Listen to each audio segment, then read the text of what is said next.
প্রখ্যাত কথাসাহিত্যিক শরৎচন্দ্র চট্টোপাধ্যায়ের ১৪৯তম জন্মদিবসে ওনার প্রতি শ্রদ্ধা জানিয়ে ওনার রচনা থেকে পাঠ করছি।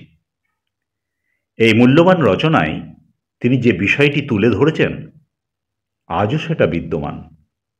বিষয় বাংলা বইয়ের দুঃখ। অনেকের হয়তো ধারণাই নেই যে আমাদের দেশের লেখক সম্প্রদায় কত নিঃস্ব, কত নিঃসহায়। বিলেতে কিন্তু গল্প লেখকদের অবস্থা অন্যরকম। তারা ধনী, তাদের এক একজনের আয় আমরা কল্পনা করতেও পারি না। অল্প সময়ের মধ্যে তাদের পুস্তকের সংস্করণের পর সংস্করণ হয়, কারণ ও দেশে অন্তত সামাজিকতার দিক থেকেও লোক বই কেনে, কিন্তু আমাদের দেশে সে বালাই নেই। ও দেশে বাড়িতে গ্রন্থাগার রাখা একটা আভিজাত্যের পরিচয়। শিক্ষিত লোকেরই বই কেনার অভ্যেস আছে, না কিনলে নিন্দে হয়, হয়তোবা কর্তব্যেরও ত্রুটি ঘটে। আর অবস্থা সম্পন্ন লোকেদের তো কথাই নেই, তাদের প্রত্যেকেরই বাড়িতে এক একটা বড় গ্রন্থাগার আছে। পড়ার লোক থাকুক বা না থাকুক, গ্রন্থাগার রাখাই যেন একটা সামাজিক কর্তব্য।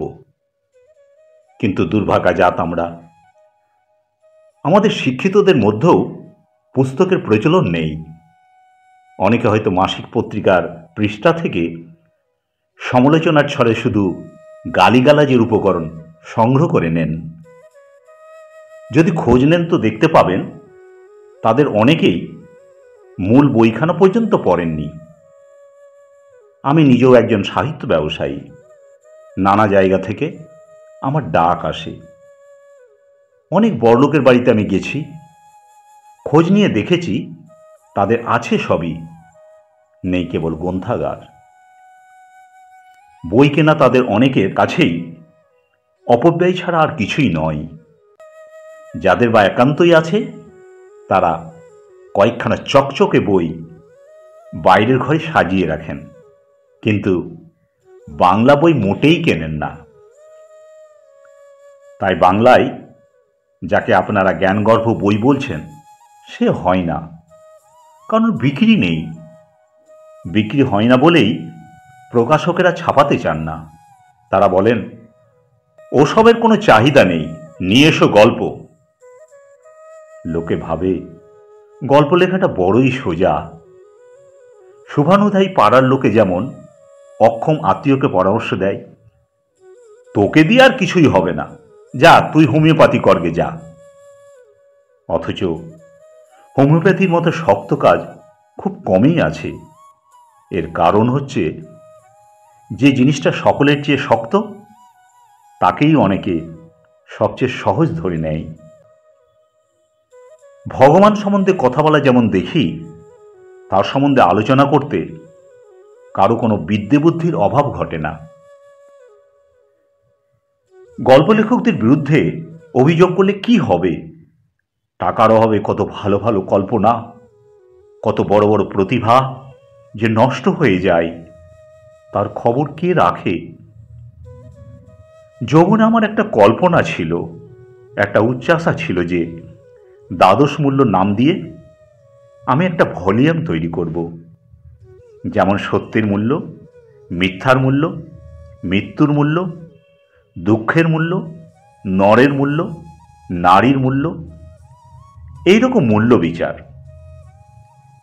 তারই ভূমিকা হিসাবে তখনকার কালে নারীর মূল্য লিখি। সেটা বহুদিন অপ্রকাশিত পড়ে থাকে। পরে যমুনা পত্রিকায় প্রকাশিত হয় বটে, কিন্তু সেই দ্বাদশ মূল্য আর শেষ করতে পারিনি।